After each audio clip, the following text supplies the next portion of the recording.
Japan के पूर्व प्रधानमंत्री शिंजो आबे की गोली मारकर हत्या कर दी गई। हमले के बाद आबे को अस्पताल ले जाया गया, जहां उन्होंने दम तोड़ दिया। घटना को अंजाम देने वाला एक संदिग्ध भी पकड़ा गया है, जिससे पूछताछ के बाद पता चला है कि वो संदिग्ध शख्स शिंजो की नीतियों से असहमत था, जिसके बाद से उसने इस घटना को अंजाम दिया है। चलिए आपको बताते हैं शिंजो आबे के बारे में पूरी तरीके से।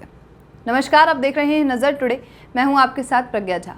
शिंजो आबे जापान के 97वें प्रधानमंत्री और 2012 के लिबरल डेमोक्रेटिक पार्टी के प्रमुख नेता के रूप में सेवा करने वाले एक जापानी राजनीतिज्ञ थे और पूर्व में 2006 और 2007 तक जापान के बाद युद्ध में वो तीसरे सबसे लंबे समय तक के प्रधानमंत्री रहे थे। आबे एक राजनीतिक रूप से प्रमुख परिवार से आते थे और सितंबर 2006 में राष्ट्रीय संसद के एक विशेष सत्र द्वारा उन्हें चुना गया था। 52 वर्ष की आयु में जापान के सबसे कम उम्र के युद्ध के बाद के प्रधानमंत्री बन गए और द्वितीय विश्व युद्ध के बाद से पहली बार वो पैदा हुए थे। स्वास्थ्य कारणों से 12 सितंबर 2007 को आबे ने इस्तीफा दे दिया था।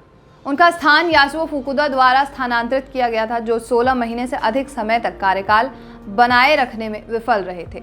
आबे ने एक राजनीतिक वापसी का मंचन किया और 26 सितंबर 2012 को एलडीपी के राष्ट्रपति पद के लिए पूर्व रक्षा मंत्री शिजू इसबा को हरा दिया। 2012 के आम चुनाव में एलडीपी की भारी जीत के बाद वो 1948 में सेगुरु योशिदा के बाद से कार्यकाल में वापस जाने के लिए पहले पूर्व प्रधानमंत्री बन चुके थे।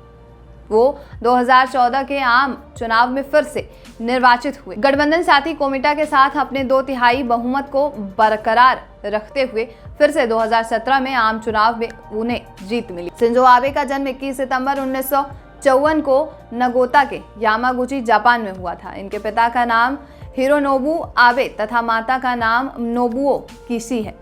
शिंजो आबे की पत्नी का नाम अकी आबे है। चलिए आपको बताते हैं कि आबे के समय में उनका राजनीतिक सफर कैसा रहा। शिंजो आबे ने पूर्व में भी 2006 और 2007 तक जापान के प्रधानमंत्री पद को संभाला था। आबे लिबरल डेमोक्रेटिक पार्टी और ओयागाकू प्रणोदन संसदीय समूह के अध्यक्ष थे, जब आबे जापान के राष्ट्रीय संसद की विशेष सत्र में 26 सितंबर 2006 में पहली बार प्रधानमंत्री पद के लिए चुने गए थे।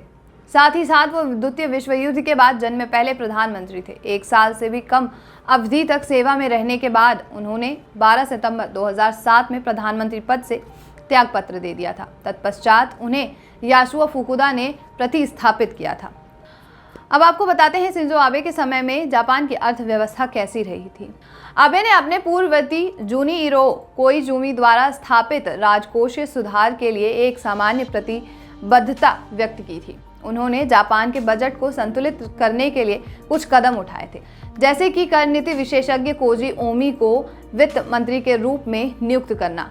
पीएम मोदी और जापान के पूर्व प्रधानमंत्री शिंजो आबे की दोस्ती जग जाहिर है। प्रधानमंत्री रहते हुए जब शिंजो आबे भारत आए थे तो पीएम मोदी ने उन्हें 12 दिसंबर 2015 को वाराणसी दर्शन को लेकर गए थे। दोनों प्रधानमंत्रियों ने दशाश्वमेध घाट पर गंगाजल हाथ में लेकर विश्व के मंगल कामना का संकल्प लिया। इस दौरान शिंजो आबे का भारतीय संस्कृति और सभ्यता के प्रति स्नेह सभी ने देखा। दोनों ने मढ़ी में बैठकर 1 घंटे से अधिक गंगा आरती देखी थी।